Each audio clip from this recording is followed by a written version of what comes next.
Hello guys, Alex Fedotoff here, and today we have amazing guest. We have Ben Fisher, phenomenal subscription professional. Like, he has a platform called Rodeo, where they help e-commerce brands, like D2C brands, CPG brands, to increase their recurring revenue, increase their lifetime value of each customer. And Ben actually has very contrarian points of view on this, so I'm very excited to chat with Ben. And actually, just like one more thing about Ben is that he and his team has built platforms like CartHook, and that was pretty.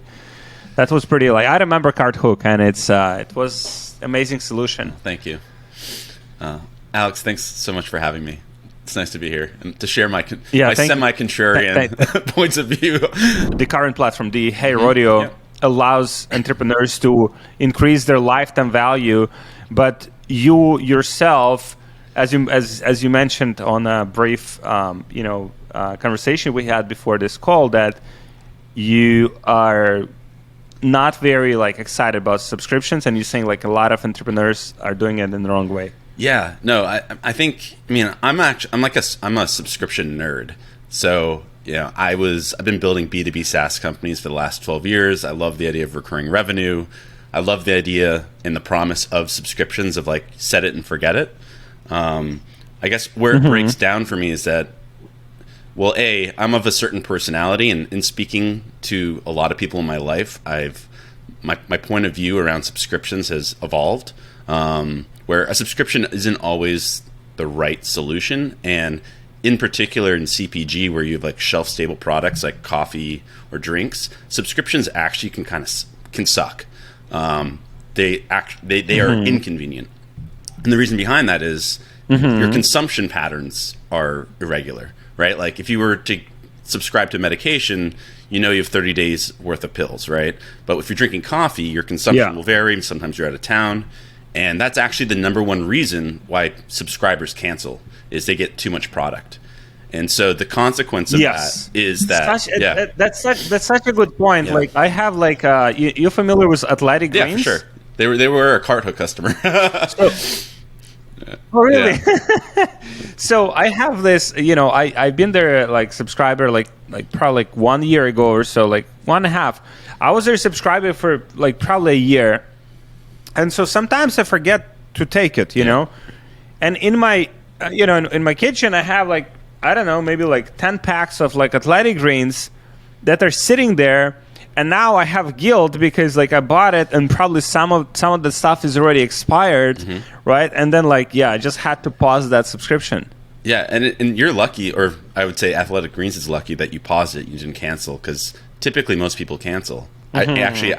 Ironically, I received I do use Amazon Subscribe and Save sometimes, and I received a family size of paper towels about 2 weeks ago.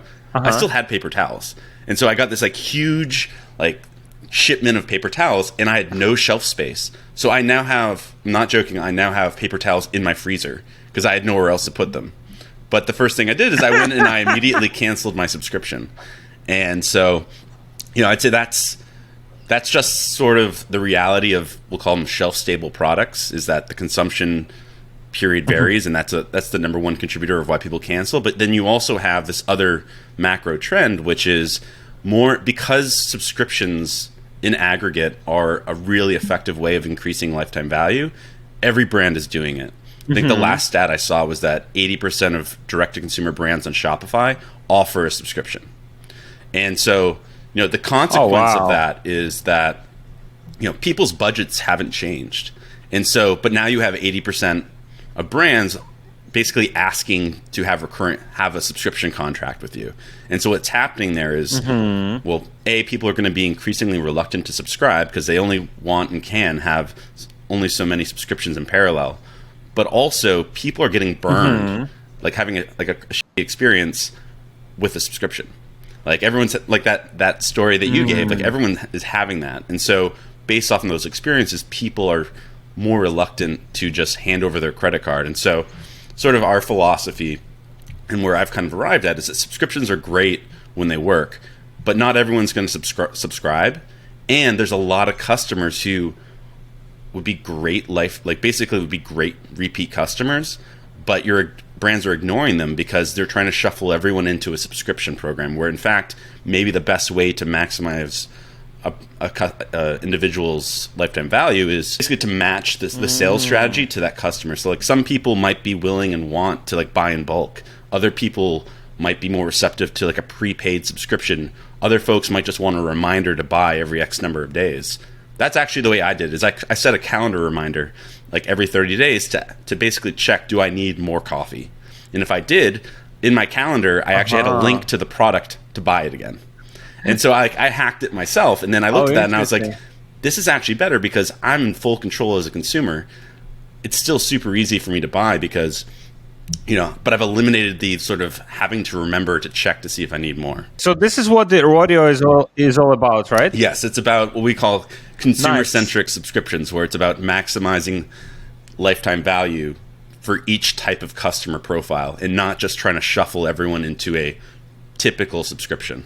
From your experience, what are the main like customer profiles? Are there any kind of like, I don't know, three, four archetypes or something that, of human behavior that you have found like that make up the majority of people? Yeah, I mean, I think in broad strokes, I generally categorize them in 3 different ways. One of which is people who just want to buy when they need it.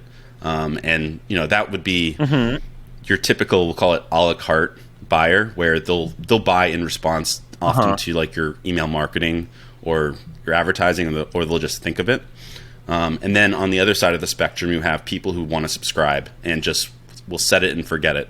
Typically, and even if they're getting too much of the product, they still are loyal enough or get enough value out of your product that they won't cancel. They might pause briefly if they get too much, or they'll just suck it up and enjoy your product, or just be willing to sort of fill their shelves with it. Then there's like this in-between mode of people who, I want to not have to think about it, kind of like the example I gave of me setting a calendar reminder. I don't want to run out of it, but I also don't want you to automatically charge my card because I want more control. And so that's sort of the third profile, which is I love the mechanics of a subscription, but I don't necessarily want to automatically subscribe to everything because it's a fair amount of stuff to keep track of. And to your point, like it really sucks to feel like you've wasted money. And so what we've seen is that there's a certain profile customer who they want to put their card down. They want you to have their card on file. They want you to basically hand deliver them their cart based off of what you already know about what they typically like to buy. They just want control over that last mile of being able to say, yep, I'm ready for more, or snooze it and say, remind me in like 5 days. So like in broad strokes, I've sort of characterized it like that. So how do you guys facilitate that? So for example, with like reminders, like do you send like emails or do you send like SMS? Like how do you usually remind people about? Both of those. And we call it an on-demand subscription. So you can do it through, through email, through SMS. And because their card's on file, you basically have eliminated 90% of the friction for the person to be able to effectively buy again. This kind of like trend of people getting like more aware and like more kind of like conscious about how much stuff they're buying, do you think that expands and like for example Costco, like do you perceive like Costco that over time it will kind of like declining and in revenues as well because people are getting more aware of that, or that's more like on the direct to consumer side?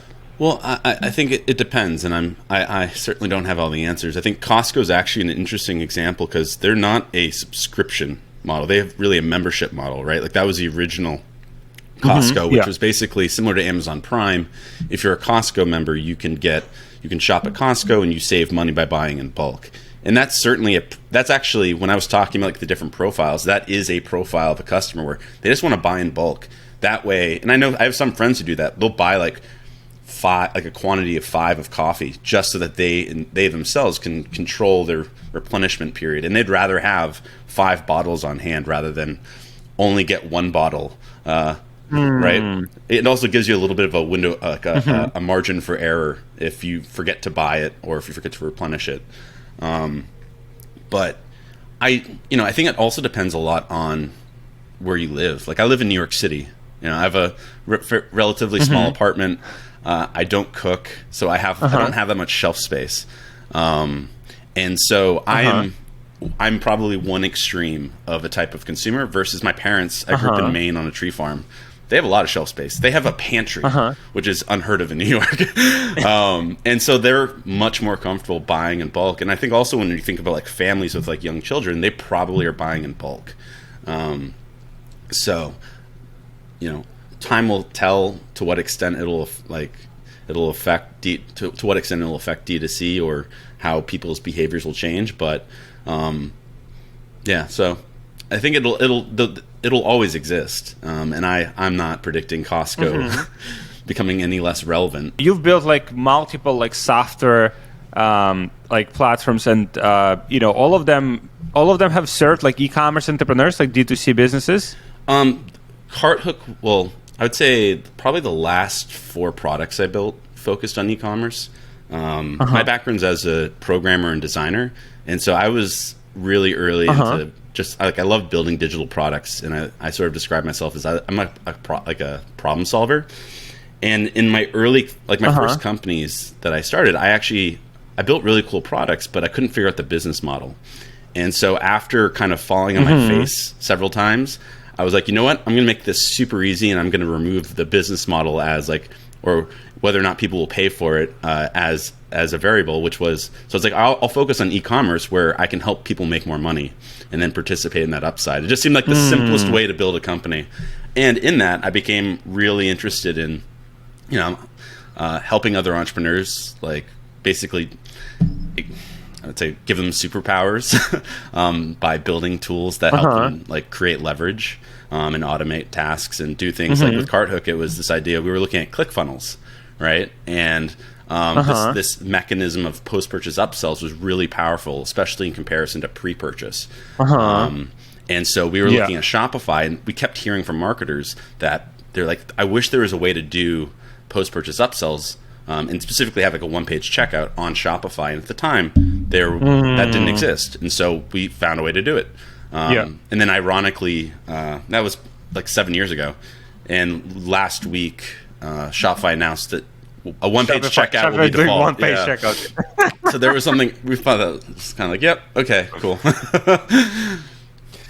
What is I'm fascinated about this, because I mean you like with CartHook, how many customers you had like at the top? I left about 3 years ago before we even sold the business, and my partner Jordan was still running it. I want to say we were probably around like 250 customers. I could be completely off. After I left CartHook, I consulted as a fractional CTO for subscription e-commerce brands who were at their Series A. I basically I wanted to go from being a vendor to embedding myself on the brand side, because I knew that subscriptions were going to be my next rodeo. Pun intended. But yeah.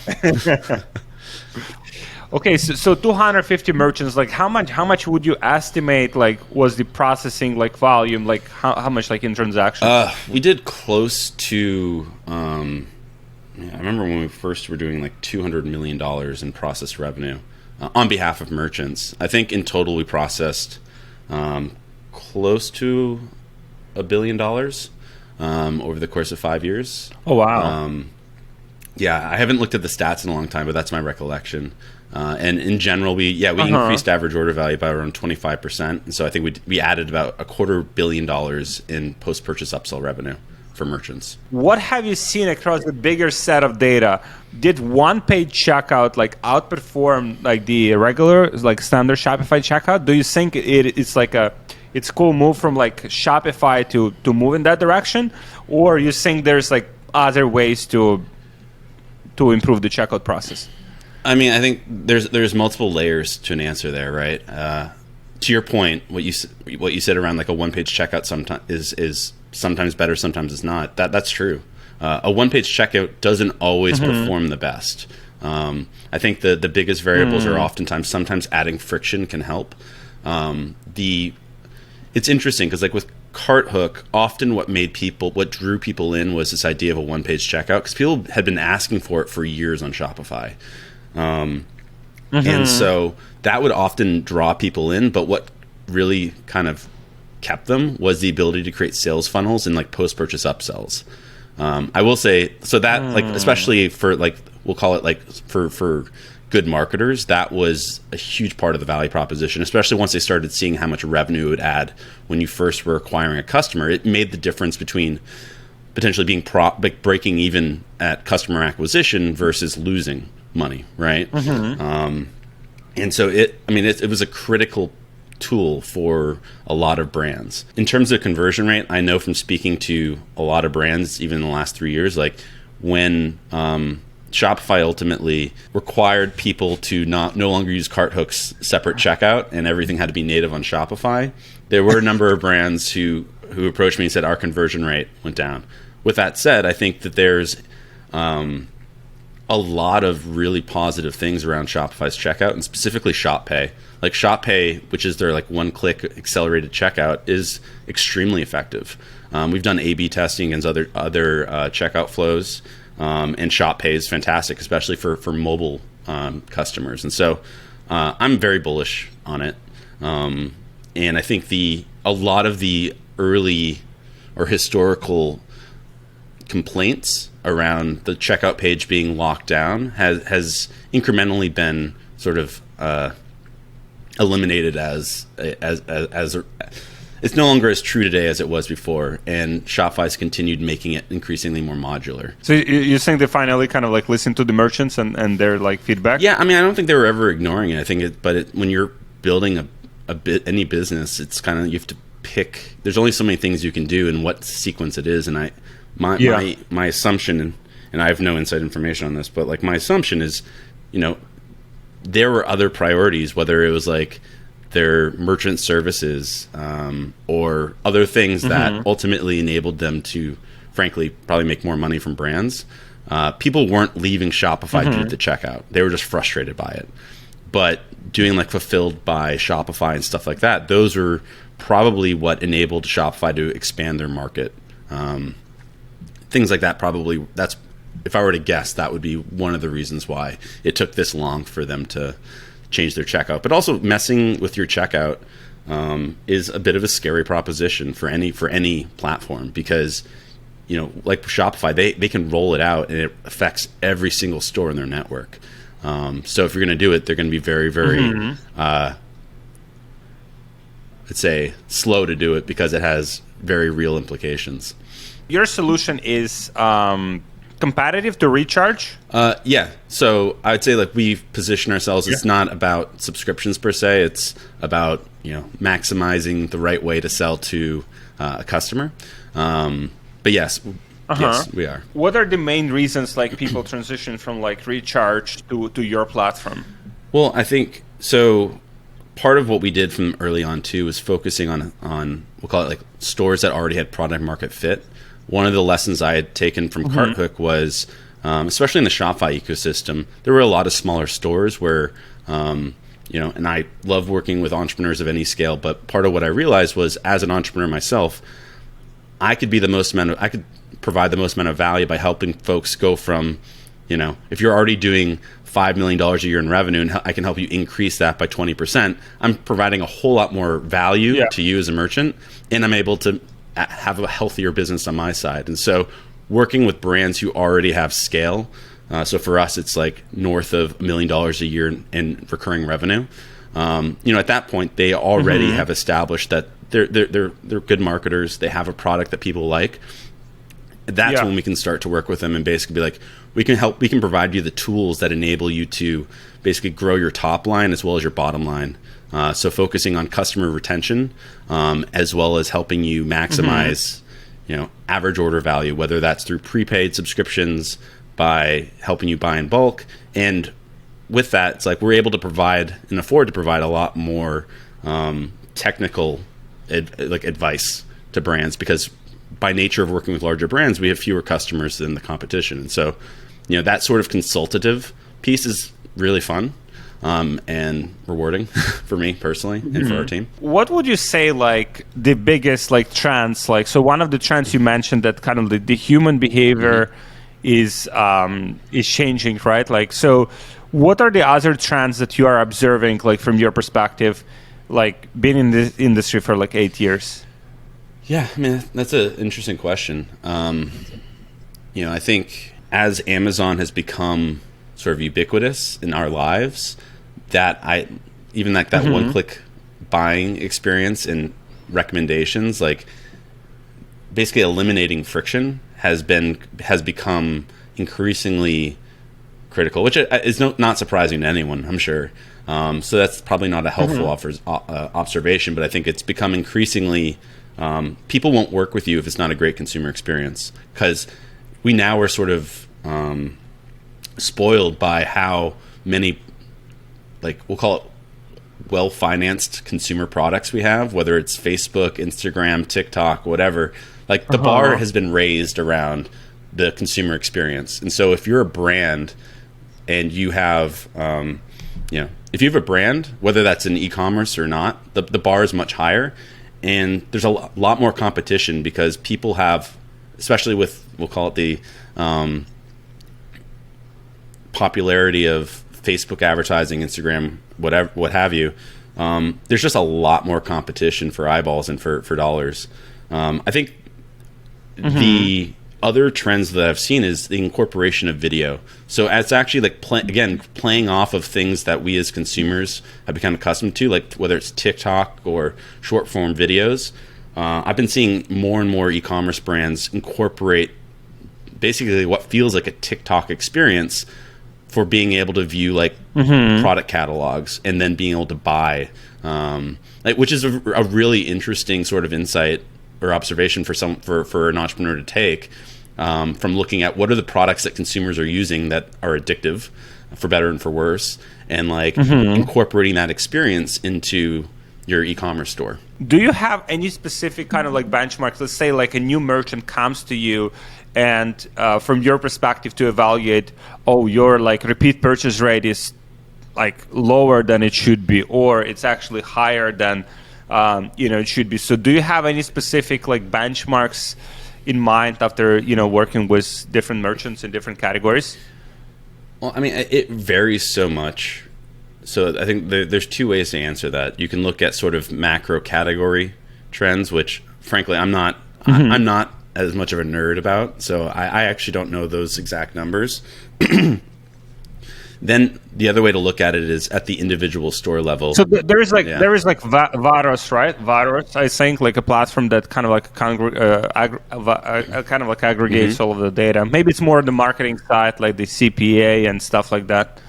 Yeah, ProfitWell's done some really interesting analyses that they had published around. They looked specifically at subscriptions and repeat purchase rates of e-commerce stores, and so they had done a fairly comprehensive analysis of that, and even looking at membership versus subscription, and then they looked at it by category. I don't recall offhand, frankly, any of the exact numbers, but I think what's important for any brand though is to segment your customer base and look at how are you skewing, right? And I think the thing to specifically look at is what's your ratio of one-time customers versus repeat customers, and that's true for people who are buying a la carte versus who are buying a subscription. Because I think one of the funny things you always keep in mind with a subscription is that the first time someone subscribes, they're not actually a customer yet. They haven't experienced your product.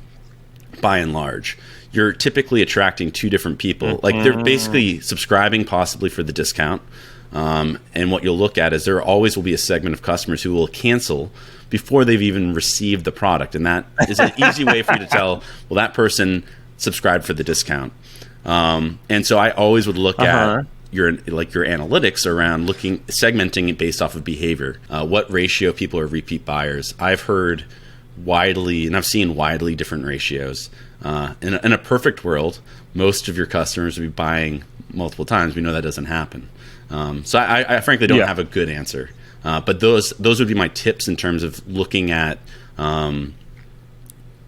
your customers and specifically breaking them out based off of repeat purchase rate, and really thinking through once someone's bought 5 times, they're very likely to buy 6 times, right? I'm using that number arbitrarily, but the whole point is the likelihood of someone buying again increases as they've bought more often. And so the people who have bought once or bought twice, that's like that early into the relationships really where you need to invest in communication around reinforcing the value of the product, because and showing people how to get the most amount of value out of it, because those first, we'll call it the first like 30 or 90 days of experiencing your product is what's going to either set the habit or not.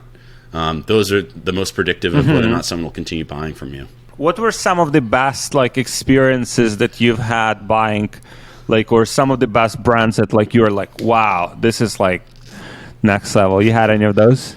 I mean, this is cliche, but I'll say Jot Coffee, who's one of our clients, and I swear I'm saying this not because they're, not just because they're a customer, but they've done something really interesting where they leveraged our platform to create a membership experience. And so if you subscribe to Jot, you have the ability to be able to buy small batch coffees that they rotate through, that they create with artisans, like artisanal coffees that they only do small batches of, right? So it's products you can't buy on their storefront. You can only buy as a member. There's some kind of like membership perks, right? Exactly. Like something that only members have access to. And that's a big piece of going back to, I would say, our philosophy or my philosophy as well around subscriptions is it's not about the subscription. It's about how do you create value outside of just a subscription.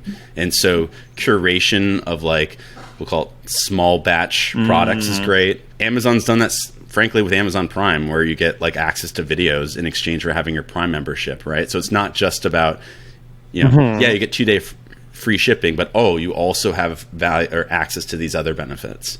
And so I've been seeing that more and more as just a really effective way for a brand to provide value that's not simply commercial. Provide a great experience. And I think that, again, goes back to why would someone buy directly from a brand on their website versus trying to find that same product on Amazon? Because I think that increasingly is a challenge. It's like, why would someone want to shop on your store, which might be more expensive than your product on Amazon? And I've seen brands go both ways. I know some brands intentionally avoided listing their products on Amazon. I also know a lot of brands were like, they just accepted it and increased the price of their products on Amazon because they're just like, it's such a large pool of customers that they felt like they couldn't afford to ignore it, and they wanted to be able to get in front of those brands. But the way that they stood out and they tried to make their direct to consumer channel special was through membership perks that you won't be able to get if you're buying through Amazon. There's a great book on it called The Membership Economy, which I would say influenced a lot of my own thinking about this. It's fantastic, and basically what it says is that subscriptions are simply a revenue model. Subscriptions are a child of membership. Membership is sort of the unifying theme, and then subscriptions are just simply one component of a membership model. And so I think, again, going back to the mistake that a lot of brands can make is treating subscriptions as though subscriptions are the thing that consumers care about. And no, it's not really true. The job to be done, so to speak, is they want the product when they want it or when they need it. They aren't infatuated with just a subscription. It needs to be more than just a subscription. Is it like, okay, so if you're not in these kind of categories, right? Maybe you're in apparel. Maybe you're in like, I don't know, some gadgets. Like, are you kind of like, is that the best you can do? Like, just like sell one-time product and then, you know what I mean? Like, so that's, the bigger perspective. Yeah, I mean, and I think that's a good place to look for inspiration is what are other industries where people have subscriptions. I think, funny enough, when you think about it, like what's a lease for an apartment? It's a subscription. What's a cell phone bill? It's a subscription. What's a gym membership? Oh, obviously, that's a subscription. And so you can even look at what do these brands do that you can then apply to e-commerce. Like, what have they done to make it special? And if you look at, like, why does someone pay for Equinox versus go to Crunch Gym? Those are very different brand experiences.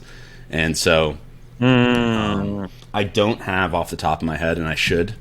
Next time I will have some good examples. That is one of the questions I ask folks is, like, what's the best experience you've had with a brand? Oftentimes, a lot of it's off, like, even around, like, the unboxing experience. So it's, like, the experience of when you first get the product.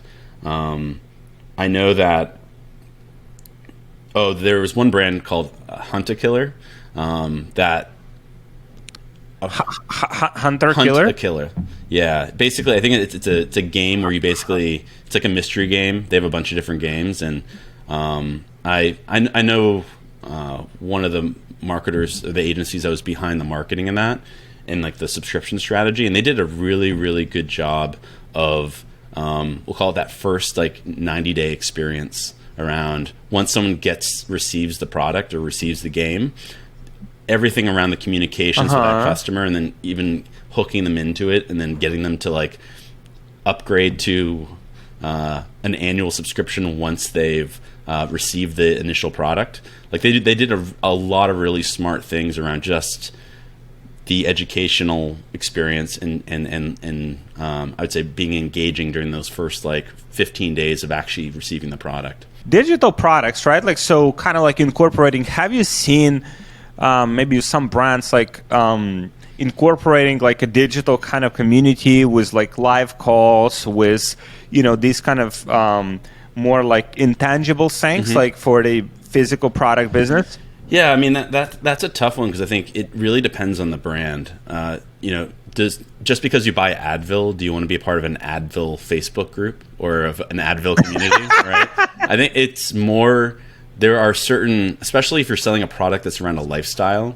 Like I think Mudwater is a great example, where Mudwater's done a great job of building. Like people who are buying Mudwater, they're buying it because they don't. You know, they probably philosophically don't want coffee. Because typically it's like they want to have like I mean, I'm oversimplifying, but like a clean diet, or don't want that much caffeine because of like the implications, like the way you get caffeine from coffee around like getting jitters and stuff. And so people who drink Mudwater, they have probably some very they do have very similar sort of things that they value. And so I know Mudwater does a lot with recipes, and they have a community around being able to effectively like, you know, that feels like a community versus if you're subscribing to Advil. Just because I have Advil, like I'm not going to have a group around headaches. And I think depending on the type of product, it's like there are only so many communities that any of us have time to actually be a part of.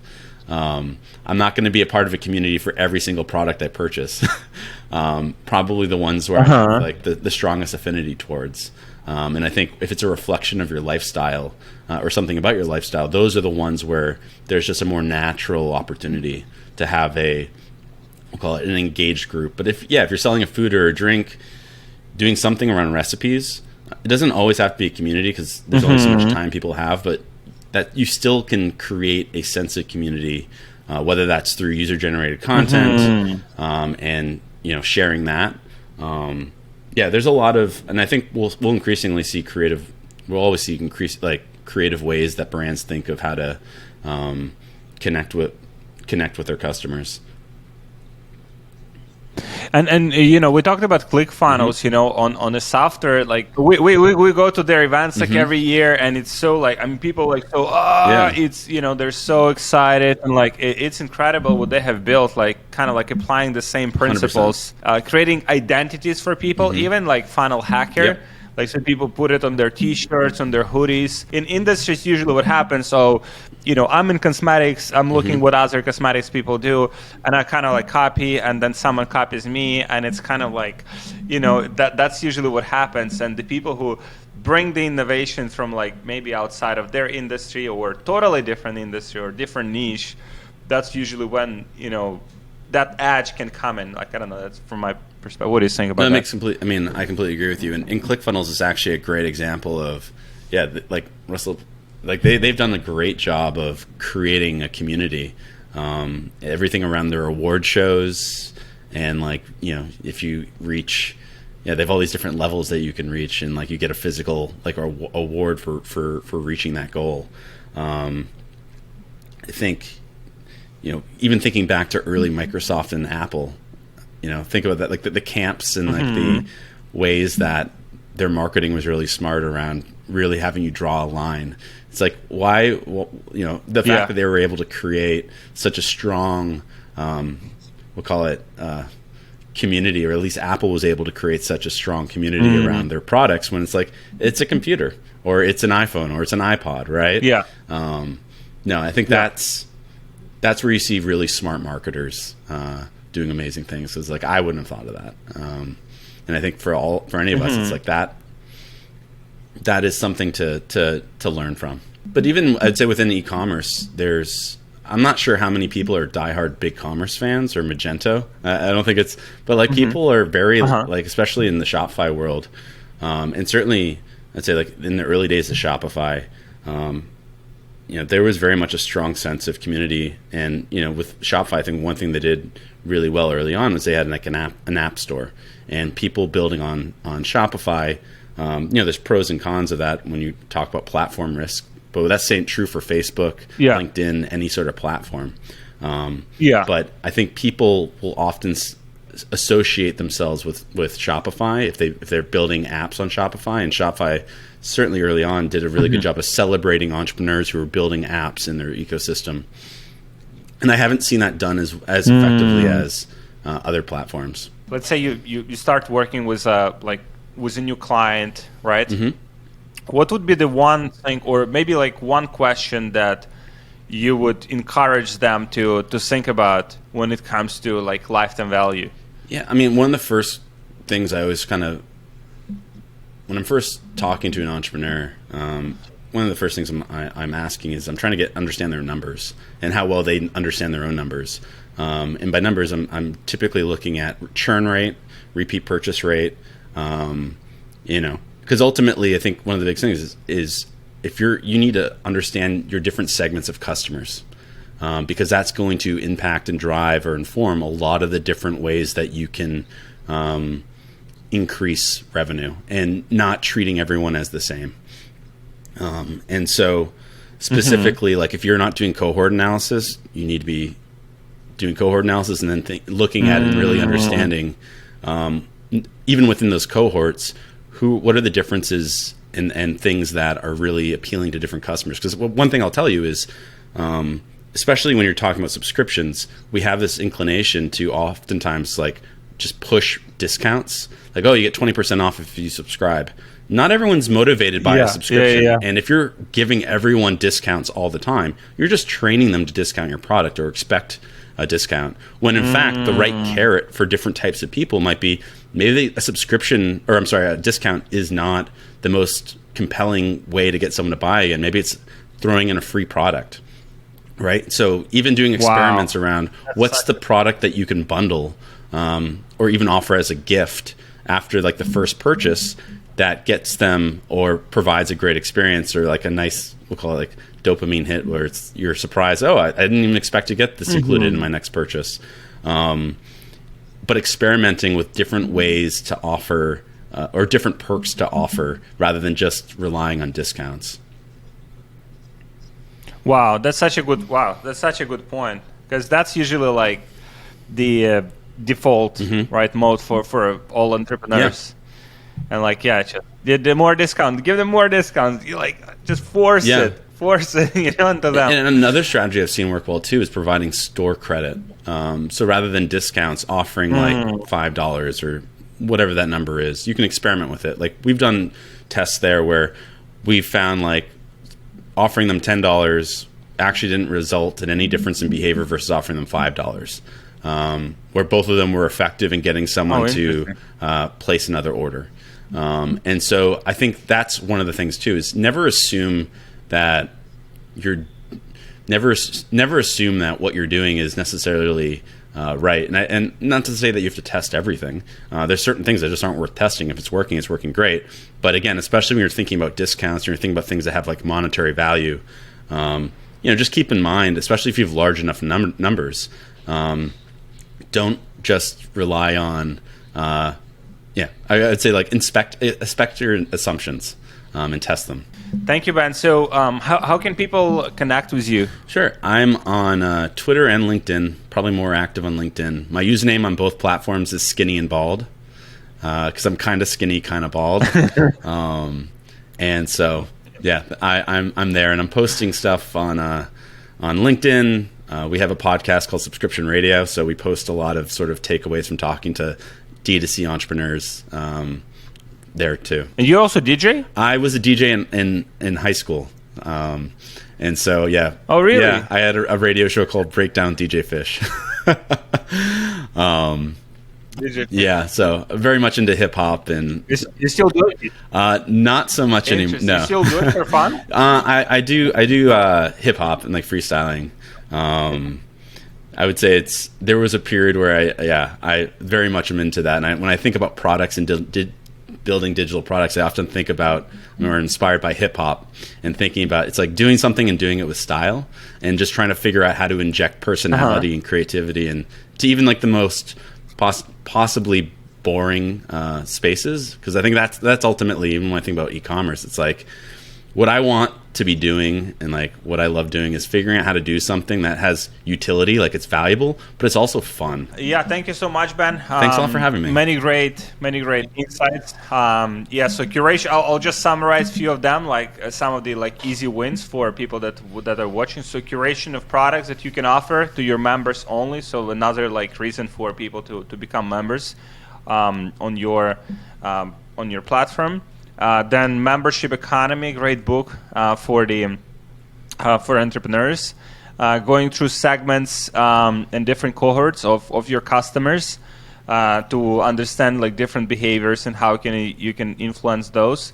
Looking outside of your industry for inspiration for different like membership models and what you can offer to your customers to increase the LTV and keep them buying. And also thinking outside of discount codes to stimulate the membership, the subscription, and just offering something else, other ways of value to stimulate that loyalty. I think it was a great summary. Just summarize it. Have it for me. Yeah, we'll send it to my team as well. So we'll also have to keep it open-minded for our own brands. So. Thank you so much, Ben. Thank you for having me. Thank you, everyone, for watching. And I'd say if anyone has, I'm always happy to answer any questions, especially even on the technical side. So people could feel free to reach out to me. I'll help if I can.